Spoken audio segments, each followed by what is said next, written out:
धर्म स्नेही बंधुओं, इष्टोपदेश की 31वीं गाथा परोप्रति मुत्सृज्य सोपकारो परो भव उपकुर्वन् परस्याज्ञा दृश्य मानस्य लोकवत्। आचार्य पूज्यपाद स्वामी पहले बताते हैं, जिसका प्रभाव होता है वो अपना हित चाहता है। और ऐसा कौन है कि प्रभाव होने के बाद अपना हित ना करे। सबका अपना अपना प्रभाव बता दिया। अब आगे क्या कहते हैं, परोपकृति मुत्सृज्य, परोपकार करना छोड़ दो। कुछ अटपटा लगा ना? परोपकार करना छोड़ दो, मुत्सृज्य छोड़ दो परोपकार करना। परोपकार करना छोड़ दे तो जीवन में बचा क्या? हाँ, बचा है, और जो बचा है वो ही सब कुछ है। जब परोपकार करना छोड़ दोगे तो सोपकार परोभाव, अपना उपकार करना शुरू कर दो। अपनी आत्मा का उपकार करना शुरू कर दो।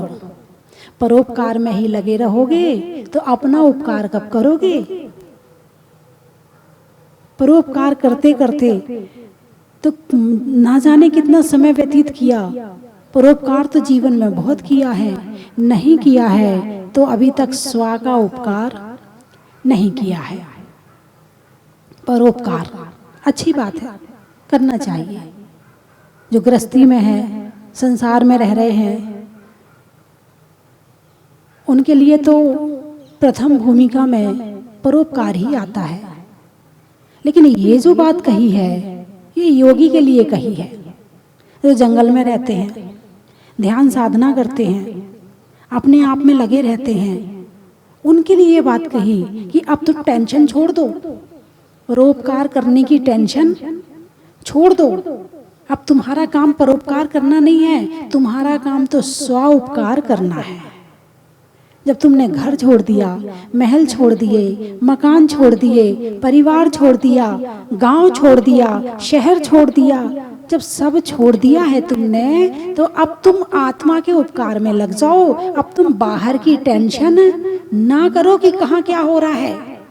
अब स्व उपकार में लग जाओ। उनके लिए कहा है कि परोपकार मुत्सृज्य, परोपकार करना छोड़ दो। ये तुम्हारे लिए नहीं है। नहीं तो तुम सोचो, हाँ बताया था इष्टोपदेश में कि पर का उपकार नहीं करना चाहिए, फिर तुम दोनों से चले जाओगे। ना स्व का उपकार कर पाओगे, ना पर का कर पाओगे। तुम दोनों तरफ दोनों लड्डू चले जाएंगे तुम्हारे। कम से कम जब तक स्व का उपकार नहीं कर रहे हैं, तब तक पर का उपकार करना चाहिए। अब उपकार भी कई तरह का होता है ना? कुछ लोग हैं कि जो खाना खिलाते हैं भूखों को, उसी को ही मानते, अरे ये बहुत बड़ा धर्म हो गया। मानते कि नहीं मानते? कुछ लोग इसी को ही धर्म मान लेते हैं। कुछ लोग कंबल बांटते हैं, कपड़ा बांटते हैं, उसको ही धर्म मान लेते हैं। कुछ लोग चींटियों को आटा डालते हैं, उसको ही धर्म मान लेते हैं। कुछ लोग बंदरों को केला खिलाते हैं, उसको ही धर्म मान लेते हैं। कुछ लोग गाय को रोटी खिलाते हैं, उसको ही धर्म मान लेते हैं। कुछ लोग कुत्ते को रोटी खिलाते हैं, उसको ही धर्म मान लेते हैं। ये धर्म समझो तो क्या है? ये परोपकार है। और परोपकार व्यवहार धर्म है, निश्चय धर्म नहीं है। निश्चय धर्म तो स्व का उपकार करना है। और जो स्व का उपकार कर सकता है वो पर का उपकार भी कर सकता है। जो स्व का उपकार नहीं कर सकता वो पर का उपकार भी नहीं कर सकता है। जिसके अंदर क्वालिटी नहीं है, काम करने की, सोचने की, समझने की क्षमता ही नहीं है, वो क्या उपकार कर पाएगा किसी का? तो इसीलिए जो उपकार करना है तो उसके लिए भी ज्ञान चाहिए। बच्चों को संस्कार देना है, धार्मिक संस्कार देना है, अच्छे संस्कार देना है। ये उपकार भी है और बढ़िया वाला भी उपकार है। इसमें उसका ये जन्म भी सार्थक हो रहा है और अच्छे संस्कारों से उसका अगला जन्म भी सार्थक हो जाएगा। ये अच्छा उपकार है। इसी तरह से आहार दान देना, जो त्यागी है, तपस्वी हैं, जो स्वयं के उपकार में लगे हैं, उनका उपकार करना उत्तम है, उनकी वैयावृत्ति करना उत्तम है, उनकी सेवा करना उत्तम है। जो स्व उपकार में लगे हैं, किसके उपकार में? स्व के उपकार में। तो उनका उपकार करना, उससे बड़ा उपकार दुनिया में कोई होता ही नहीं है। अभी परसों अक्षय तृतीया आई थी। अक्षय तृतीया के दिन मैंने बताया था कि राजा श्रेयांश ने प्रभु आदिनाथ को प्रथम आहार दिया था। उसमें देने वाले का उपकार भी हो गया और लेने वाले का भी उपकार हो गया। इसमें दोनों का उपकार है। लेकिन कभी कभी सांसारिक उपकार में अपकार भी हो जाता है। एक मछली मार था, तो एक सेठ ने चद्दर बंटवाए, चलो गरीब हैं इन्हें बांट देते हैं, उन्हें चद्दर बंटवाए। अब वो उस मछली मार ने क्या किया, उस चद्दर का जाल बना लिया और उसमें मछलियां पकड़ पकड़ के मारने लगा। इधर सेठ जी को अपने व्यापार में घाटा होने लगा। बोले बात क्या है, मैंने तो इतना कोई बुरा काम किया ही नहीं है कि मुझे घाटा पड़े, कौन सा कर्म का उदय आ गया। एक मुनिराज के पास गए, मुनिराज से जाकर पूछा कि महाराज कारण क्या है, मैंने तो ऐसा कुछ भी गड़बड़ किया नहीं है, फिर इतना घाटा क्यों पड़ रहा, मैं इतना परेशान क्यों हो रहा हूँ। तब मुनिराज ने अपने अवधिज्ञान से जाना और बताया कि तुमने जो उपकार किया है उससे उसने हिंसा का काम शुरू कर दिया है। बात समझ में आई कि नहीं आई? तो तुम जो उपकार करते हो जरूरी नहीं कि उससे तुम्हारा उपकार हो जाए। इसलिए उपकार भी देख के करना कि उपकार कहाँ करना है और कहाँ नहीं करना है। यदि अच्छी भूमि में बीज डालोगे तो फसल कैसी आएगी? अच्छी आएगी। और खराब भूमि में डालोगे तो फसल खराब ही आएगी। ऐसे दान तुम कहाँ डाल रहे हो वहां से फसल पैदा होनी है। उसमें तुम्हारा उपकार होगा या अपकार होगा ये वहां से पता चलेगा। तो उपकार करना अच्छी बात है, लेकिन उपकार कहाँ करना है, किसका करना है, कितना करना है, इस बात का ज्ञान होना जरूरी होता है। लोग कहते हैं कर भला सो हो भला, ऐसे कहते हैं ना, हैं? अब कर भला, पहले किसका भला करना है, दूसरों का कि मेरा? यदि घर में आग लगी है तो तुम घर वालों को पकड़ पकड़ के बाहर निकालोगे कि पहले खुद बाहर भागोगे? बोलिए ना, हैं? एक बार की बात है, एक जगह पे रामलीला चल रही थी और रामलीला में हनुमान जो बना था उसे लंका में आग लगानी थी। वही सीन चलने वाला था, लंका में आग लगानी थी। वो सारी तैयारी हो गई लंका में आग लगाने की। इतने में किसी ने आके चिल्लाया, अरे ओ रामलाल तेरे घर में आग लग गई। अब बताओ वो पहले लंका में आग लगाएगा या अपने घर की आग बुझाएगा? अरे बोलिए ना, हैं? वो वहां से भाग गया, पहले अपने घर की आग बुझाऊंगा, ये लंका तो जलती रहेगी बुझती रहेगी, ये मेरा नहीं है, मेरा तो वो है, मेरा तो वो मकान है, मेरा तो वो घर है। तो इसी तरह से जिसने उसे अपना माना है पहले उसकी चिंता करेगा।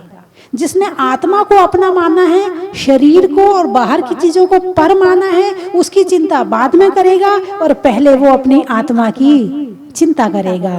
उत्तमा स्वात्म में चिंता चा देह चिंता चा मध्यमा, पहले अपनी आत्मा की चिंता करेगा। कौन? योगी, साधक, मुक्षु, आत्मा के कल्याण चाहने वाला, आत्मा को जानने वाला पहले आत्मा की चिंता करेगा। उनके लिए लिखा है कि परोपकृति मुत्सृज्य स्वोपकार परोभाव।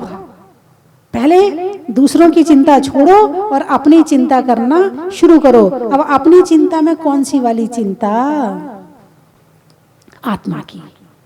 कौन सी चिंता? उत्तमा स्वात्म में चिंता चा, देह चिंता चा मध्यमा। पहले अपनी आत्मा की चिंता करो, बाद में देह की चिंता करो, उसके बाद फिर औरों की चिंता करना। लेकिन वर्तमान समय में देह की चिंता ना करें। सोच तो लेते हैं मगर देह अपने आप करवा लेती है। जब उसमें कुछ होता है तो मन अपने आप वहां चला जाता है। वही साधना करनी है। साधना का मतलब क्या है? साधना का मतलब क्या है? जो मन बाहर की तरफ भाग रहा है उसको बाहर से निकाल करके स्वयं की तरफ लाना, ये साधना का मतलब है। साधना इस बात की जाती है। आप लोग मेरी भावना में पढ़ते हो, नहीं सताऊं किसी जीव को, पढ़ते हो ना? नहीं सताऊं किसी जीव को। तुम कौन हो? जीव हो कि नहीं? हैं? जीव हो, ठीक है। चलो इतना तो पता है कि आप जीव हो। अब इस लाइन में लिखा है कि नहीं सताऊं किसी जीव को, तो तुम अपने आप को सताते हो कि नहीं सताते हो? किसी जीव में दूसरा तो बाद में आएगा, पहले तो तुम आ गए। अब तुम अपने आप को सताते हो कि नहीं सताते हो? बोलिए ना। कहना ना, गर्मी लगती है तो पंखा चालू, सर्दी लगी तो स्वेटर, है जो जैसा। बिल्कुल हम अपने आप को बिल्कुल नहीं सताते। जो शरीर जब मांगता है हम तब देते हैं। ये मैं आपके शरीर की बात नहीं कर रही हूँ, मैं जीव की बात कर रही हूँ। किसकी? जीव की। तो नहीं सताऊं किसी जीव को, तो तुम अपने जीव को सताते हो कि नहीं सताते हो? पहले तो ये बताओ। क्रोध आता है? अरे बोलिए ना, क्रोध आता है? अच्छा, क्रोध आते समय आपको दुख होता है कि सुख? दुख हुआ? तो आपने अपने आप को दुख दिया कि सुख? आपने अपने आप को सताया या नहीं सताया? क्रोध करके आपने खुद को सताया कि नहीं सताया? सताया। और लाइन क्या है? नहीं सताऊं किसी जीव को। पहले आपने अपने आप को सताया, और जब क्रोध आया तो सामने वाला कैसे बच जाएगा? जब मैं अपने आप को सता रहा हूं तो सामने वाले को क्यों नहीं सताऊंगा? इसलिए मैंने सताया तो उसको भी सताऊंगा। पहले तुमने खुद को सताया, फिर तुमने दूसरों को सताया। पहले खुद दुखी हुए और बाद में दूसरों को दुखी किया। यानी कि ये लाइन जो कह रही है कि जो खुद को नहीं सता सकता है वो दूसरों को नहीं सता सकता है। जो खुद को नहीं सताएगा वो क्रोध नहीं करेगा, वो मान नहीं करेगा, वो मायाचारी नहीं करेगा, वो लोभ नहीं करेगा, वो हिंसा, झूठ, चोरी, कुशील, परिग्रह नहीं करेगा।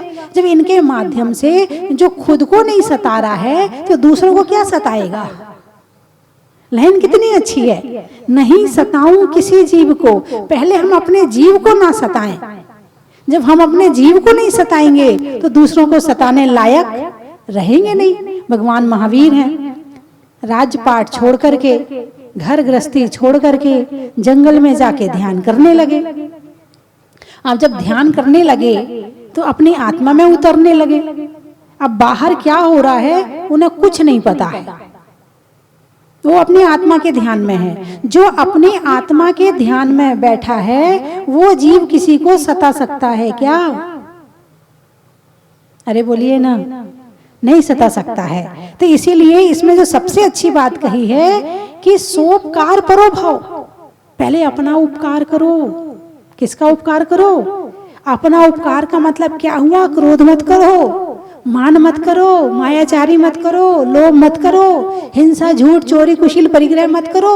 जब तुमने ये छोड़ दिया तो अपना उपकार तो हो ही गया। और तुम्हारे माध्यम से यदि तुम नहीं छोड़ते तो कितने लोगों को सताते? यदि तुमने त्याग नहीं किया होता तो तुम कितने लोगों को सताते, उनकी हिंसा करते, झूठ बोलते, चोरी करते। इसके माध्यम से कितने लोग सताए जाते। तो तुमने यदि खुद को सताना छोड़ दिया यानी तुमने दूसरों को सताना छोड़ दिया। तुमने अपने ऊपर उपकार करना शुरू किया तो दूसरों का उपकार तो अपने आप, अरे बोलिए ना, हो गया।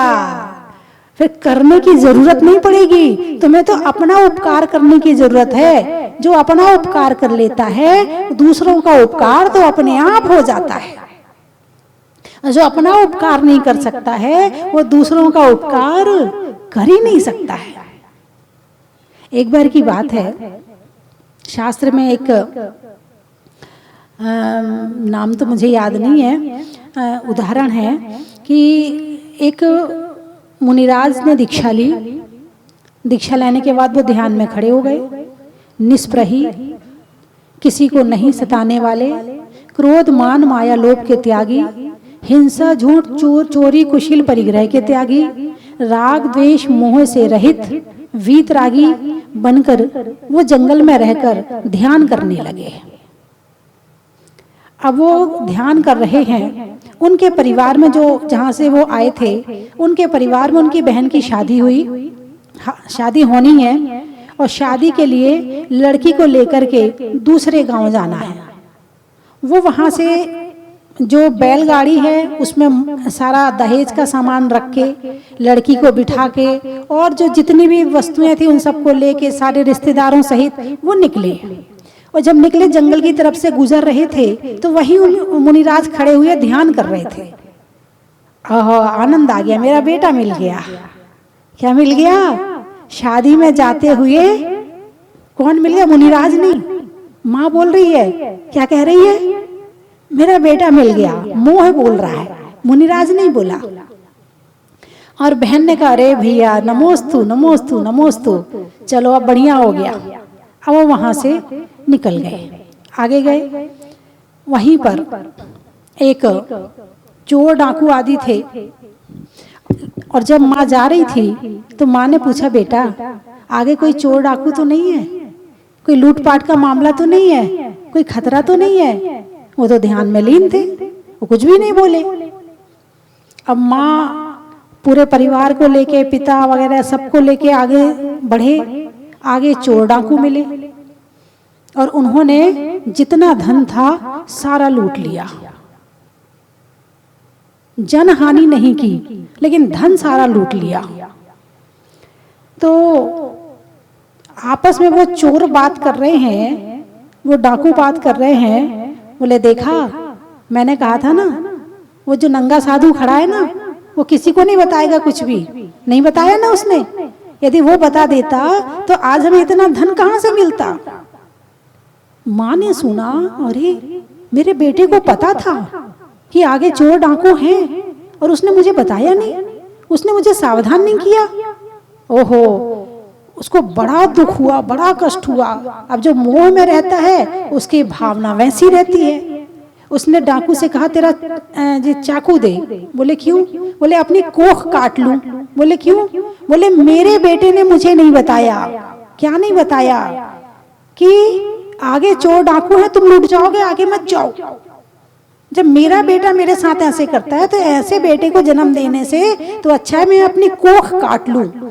बोले वो तुम्हारा बेटा है? बोले हाँ। अब चोरों का मन बदला। ओहो, ऐसा संत जो अपनी माँ को नहीं बता रहा है, जो अपनी माँ के प्रति मोह ममता नहीं है जिसे, ऐसा संत जिसने अपनी माँ को नहीं कहा कि आगे हम लोग हैं, तुम लुट जाओगे, आगे मत जाओ, ऐसा निर्मोही संत है और उनकी तुम माँ हो, ऐसे महान संत की माँ हो। ओहो, मैंने तो तुम्हें लूट कर बड़ा गलत किया है। डाकू ने सारा जितना लूटा था वो सारा वापस कर दिया। अम्मा जी गलती हो गई, क्षमा करो। ऐसे महान संत की माँ को है मैं लूटूं, मैं धन लूं उनसे, ये ऐसा मैं नहीं कर सकता, इतना बड़ा पाप मैं नहीं कर सकता। वो तो बड़े महान संत हैं देखो, और उनके परिवार वालों का धन मैं हरूं ना, मैं नहीं ले सकता। और सारा धन वापिस कर दिया। और उनके पास जितना धन था उन्होंने कहा इस बहन को मेरी तरफ से दहेज में ले जाओ। बात समझ में आई कि नहीं? मुनिराज कैसे थे? सोपकारी। कैसे थे? स्व उपकारी थे। पर का उपकार हुआ कि नहीं हुआ है? परिवार वालों का उपकार हुआ कि नहीं हुआ? तो सबसे पहले जो अपना भला करता है उससे दूसरों का भला हो ही जाता है। एक व्यक्ति आया, बोले तुम्हारे भगवान महावीर, काय के भगवान? भाई क्या हुआ, क्यों नाराज हो रहे भगवान महावीर से? ना वो किसी के पैर दबाते हैं, ना वो दवाइयाँ बांटते हैं, ना वो किसी को खाना खिलाते हैं, और ना वो किसी को कुछ देते हैं, ना कोई धन दान करते, ना किसी गरीब की सहायता करते। वो काय के भगवान? सही कहा, भगवान तुम्हारी दृष्टि में वो ही है जो लेता देता है? अभी मनुष्य भी नहीं बना अच्छे से, केवल लेने देने का व्यापार कर रहा है। मैंने कहा भगवान की परिभाषा पता है आपको? बोले नहीं। तो वो मैंने कहा फिर तुम भगवान को भगवान कैसे मानते हो? बोले आप बताइए। मैंने कहा भगवान वो होते हैं जो वीतरागी होते हैं, हितोपदेशी होते हैं और सर्वज्ञ होते हैं। बोले अच्छा। और मैंने कहा और भगवान कैसे होते हो? और सुन लो, हमारे भगवान को किसी के पैर दबाने की जरूरत नहीं है। बोले क्यों? हमने कहा उनके पास में अंधा चला जाए तो आंखें आ जाती हैं, कोई बीमार चला जाए तो वो ठीक हो जाता है, किसी की कुबड़ निकली हो तो उसकी कुबड़ ठीक हो जाती है, किसी का हाथ ना हो उसका हाथ आ जाता है, किसी का पैर ना हो उसका पैर आ जाता है। जब भगवान का जो हवा छू रही है वो हवा से ही लोग ठीक हो रहे हैं, तो भगवान को किसी के हाथ पांव दबाने की जरूरत क्यों पड़ेगी? ऐसे हैं भगवान, 64 रिद्धियां जिनके चरणों में बैठी होती हैं। जहां जाने पर भूख नहीं लगती है, प्यास नहीं लगती है, जहां जाने पर कमजोरी नहीं लगती है, जहां जाने पर शेर और गाय भी एक घाट पर पानी पीने लगते हैं, अपना बैर भाव भूल जाते हैं, जहां जाने पर आत्मा याद आने लगती है, और जहां जाने पर आत्मा के कल्याण की बात याद आने लगे, उन भगवान को कुछ बांटने की जरूरत नहीं है। उनके घर जिनका जिस समय वो मुनि होते हैं और जब वो आहार लेते हैं, तो जिनके घर आहार लेते हैं वहां पंच रत्नों की वृष्टि होती है। जब भगवान इस धरती पर आते हैं तो रत्नों की वर्षा होती है। यहाँ गरीब कोई रहता ही नहीं है जब भगवान आते हैं। ऐसे महान भगवान को किसी के हाथ पांव दबाने की जरूरत है ही नहीं है। लेकिन ये शक्ति उनके अंदर आई कैसे?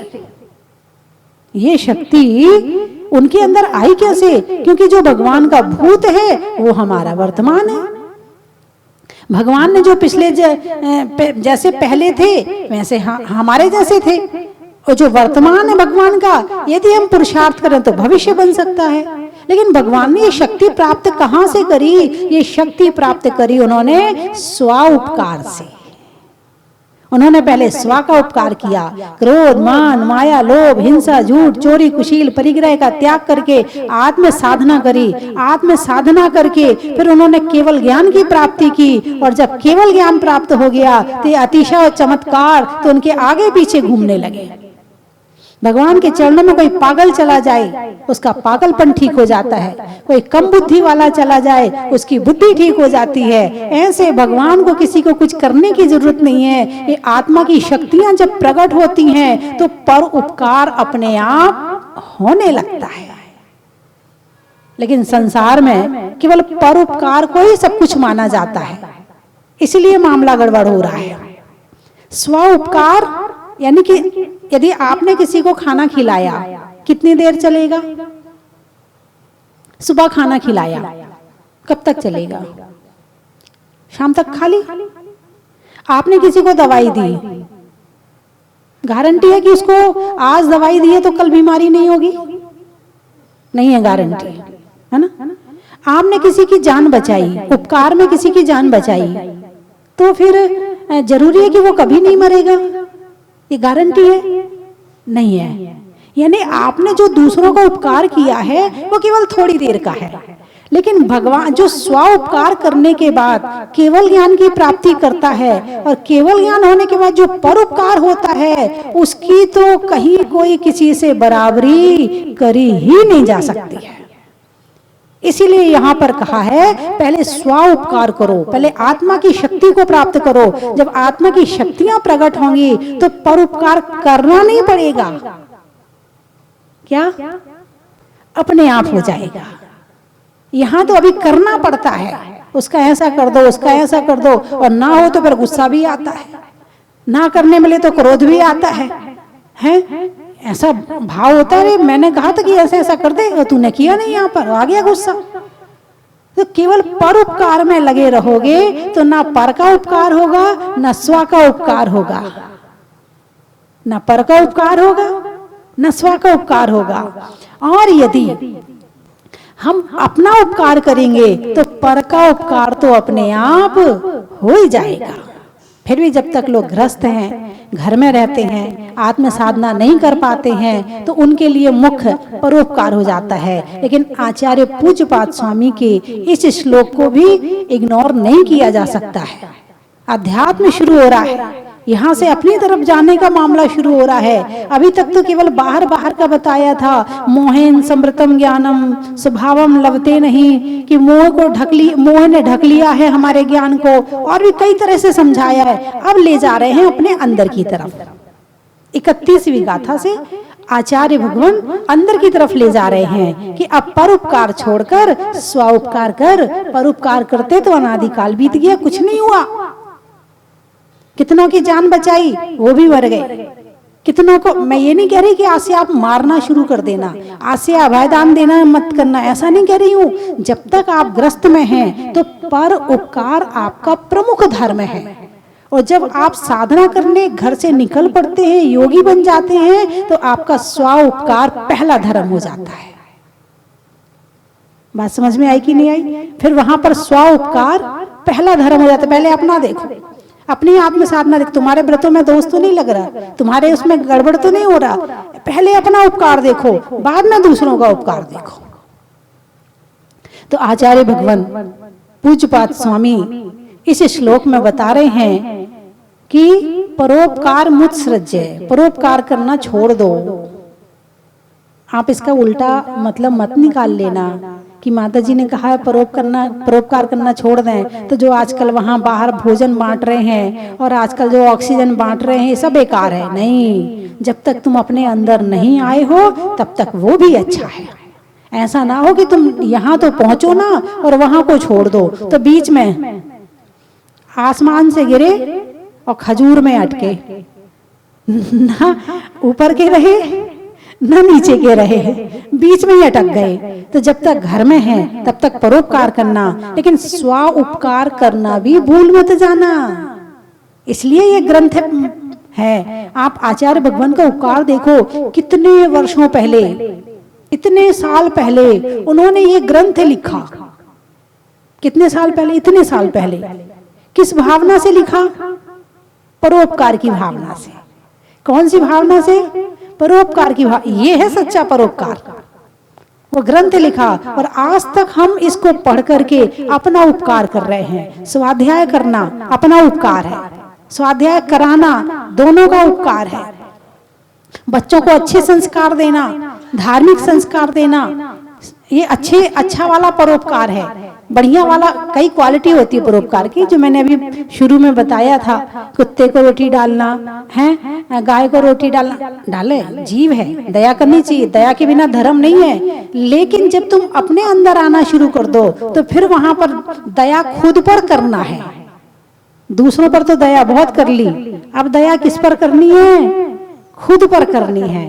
क्षमा दूसरों से तो बहुत मांग ली कि तुम्हें दुख पहुंचाया, आपको दुख पहुंचाया हो तो आप हमें क्षमा करें, मन से, वचन से, काय से, कृत से, कार्य से, अनुमोदना से, हमसे जो गलती हो गई हो वो हमें क्षमा करें। हैं, दूसरों पर तो बहुत दया करी और बहुत क्षमा मांगी, खुद को दुख पहुंचाया। कभी क्षमा मांगी खुद से? हे आत्मन, बहुत क्रोध करके खुद को दुख पहुंचाया है, बहुत दिखावा किया। इस दिखावे के चक्कर में ना जाने मैंने क्या क्या कर लिया, मायाचारी भी कर ली, लोभ भी कर लिया, मैंने पता नहीं क्या क्या कर लिया। हे आत्मन, हे मेरी आत्मन, तू मुझे क्षमा कर।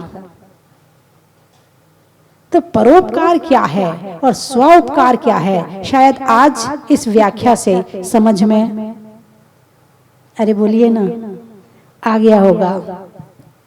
तो आचार्य पूज्यपाद स्वामी की यह गाथा बड़ी मार्मिक है और बाहर से अंदर ले जाने के लिए, अपनी आत्मा से बातचीत करने के लिए, अपनी आत्मा के प्रति समर्पण भाव पैदा करने के लिए, अपनी आत्मा से प्रेम पैदा करने के लिए बहुत बहुत अच्छी है।